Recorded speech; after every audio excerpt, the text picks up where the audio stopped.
Welcome to Business Innovators Radio, featuring industry influencers and trendsetters sharing proven strategies to help you build a better life right now.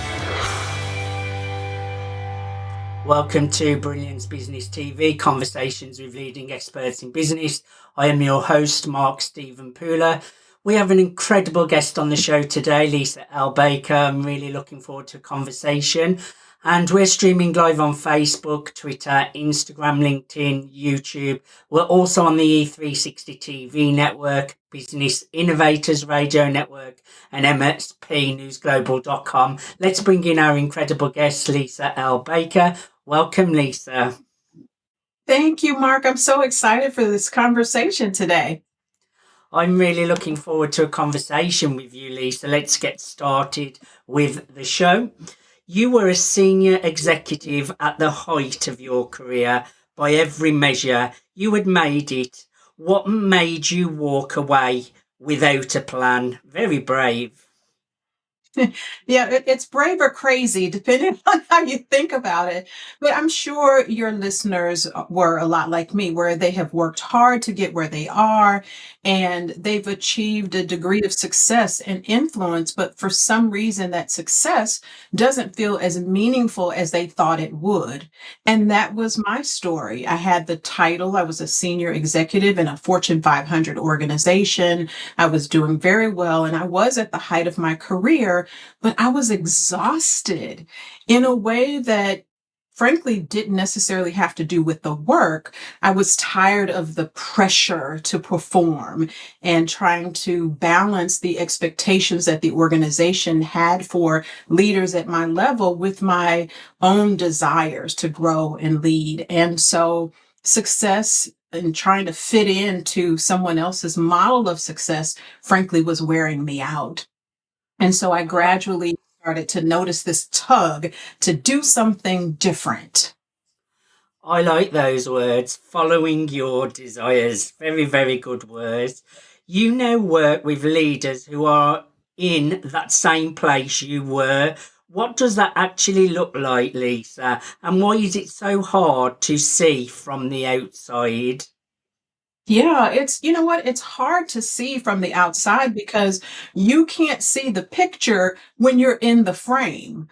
And so often what happens is that we're going through the motions. We're doing all the things that are required of us to lead at those high levels, and then start to notice that it's not working anymore. So they're not struggling because of their performance. They are high performers, very successful people. Where the struggle comes in is that it's this internal struggle, right? That says, I have success. Everything looks great on paper. So why doesn't it feel good? Why don't I have that internal fulfillment that I thought I would have?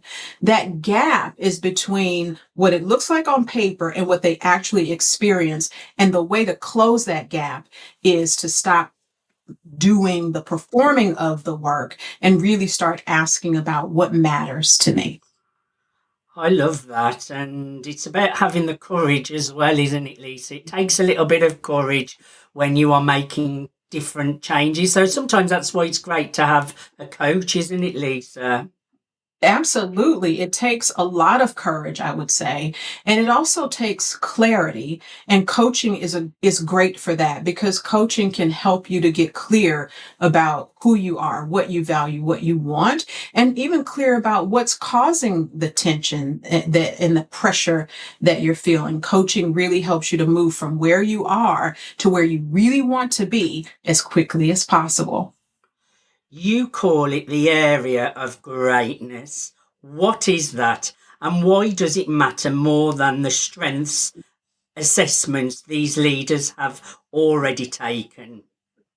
Yeah, I'm so glad you asked that. Most of the leaders that I worked with, because they have been leading for quite a while, they've likely already taken Strength Finders, DISC, Myers-Briggs, all of those assessments. So they are actually pretty clear often about what their strengths are. And yet, even knowing their strengths, they still aren't feeling like that's enough.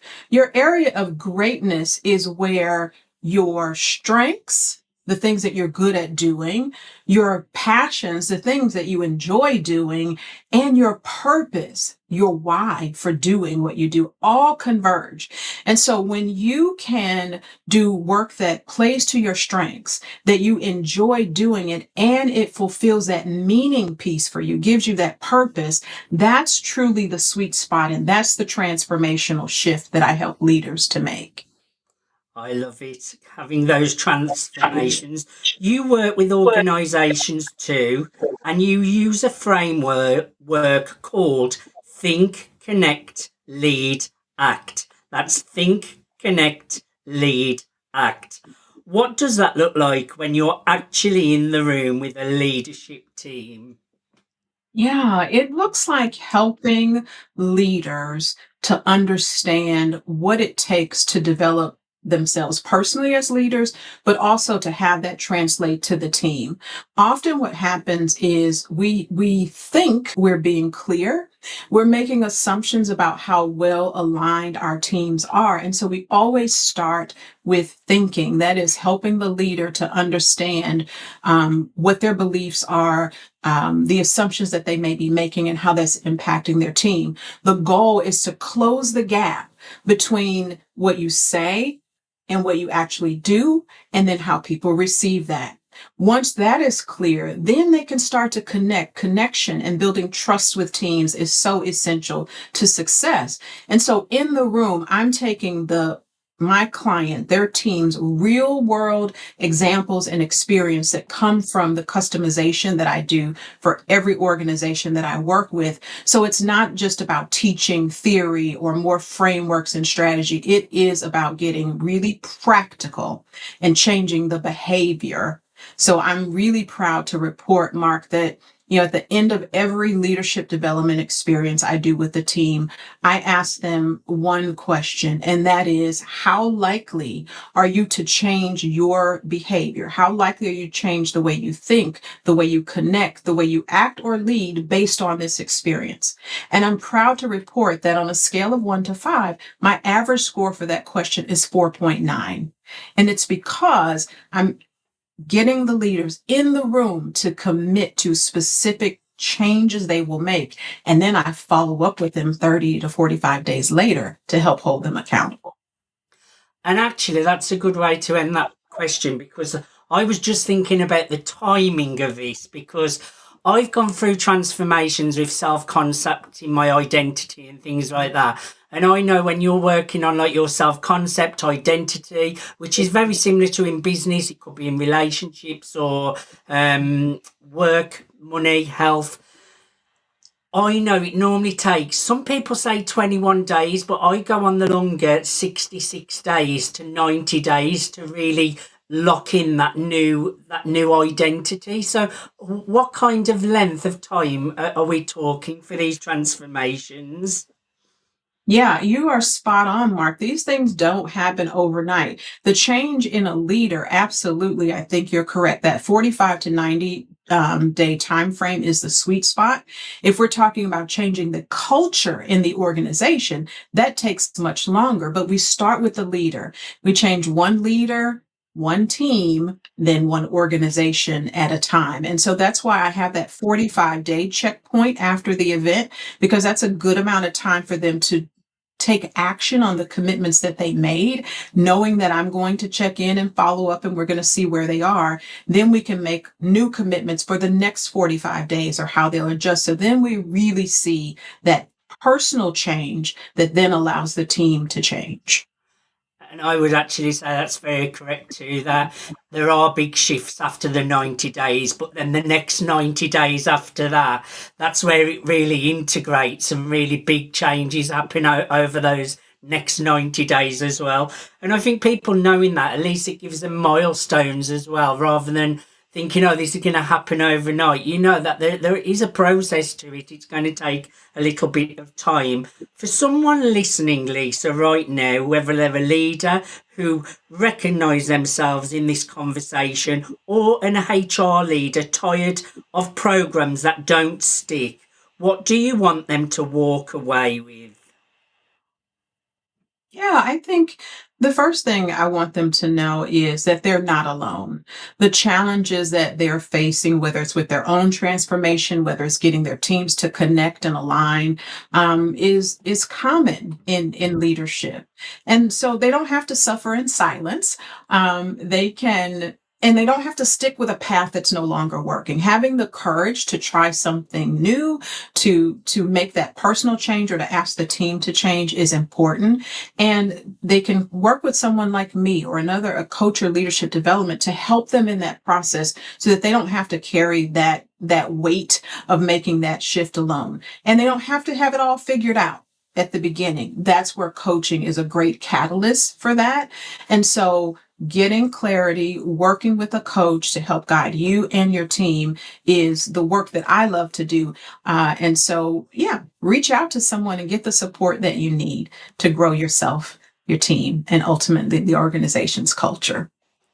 Now, I know you're the perfect person to support people who need this kind of support, Lisa. So I would say, who right now are you talking to? Who's that one person that you would love to reach out, connect, even if it's just for a mini consultation to see if you're a great fit? Who is that one perfect person, and how can you support them, Lisa?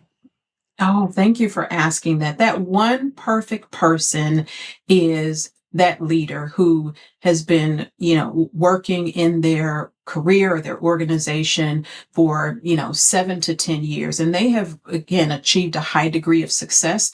And yet they're feeling that angst internally that says, they're asking this question, is this all there is? Surely there's more to it than this. Or they've been leading a team and the team may be struggling to align around goals. They're finding that they have to repeat themselves often. And it's like the teams know what to do, but actually delivering on it isn't happening in the way that it needs to or at the pace that it needs to. That's a great person to reach out to me to help them and their team develop. They can schedule a complimentary strategy session where we can talk for 30 minutes and I'll ask some key questions to help understand what their challenges are and help them in that 30 minutes to come up with some very practical steps that whether they choose to work with me or not, they can walk away having a strategy that they can go and execute and see what shifts for them. And certainly if they choose to work with me, then we can work together on them, their team, the organization over time to bring about that transformation that they desire. And what is the best way for people to connect with you, Lisa?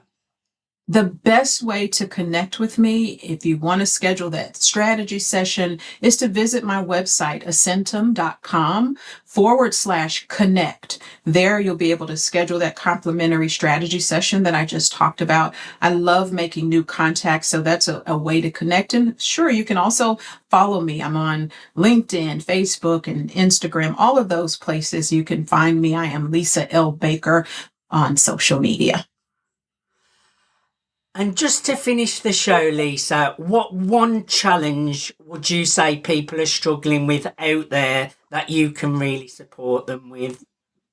Oh my gosh. I think the biggest challenge that I hear that is so common amongst the leaders and the teams that I'm supporting with now is just how do you keep up with the pace of change that's happening in their organizations, in the business world? There's so much that's rapidly changing. Things are more volatile, uncertain, and complex than they've ever been before. And so leaders are having to adopt a new style of leadership to keep up with all of the things that are happening. Many of the leaders that I talk to feel like they're failing on all fronts because they can't keep up with what's happening in their personal lives and what's happening at work. And they need help in sorting that out to get really clear on where to focus their time and energy so that they have the impact that they desire. I would encourage everyone connect with Lisa at ascentim.com. That's ascentim.com. Lisa, I thoroughly enjoyed having a conversation with you today. Thank you so much for being my guest. It's my pleasure. Thank you for inviting me. The pleasure's been all ours. Thank you everyone for joining us for Brilliance.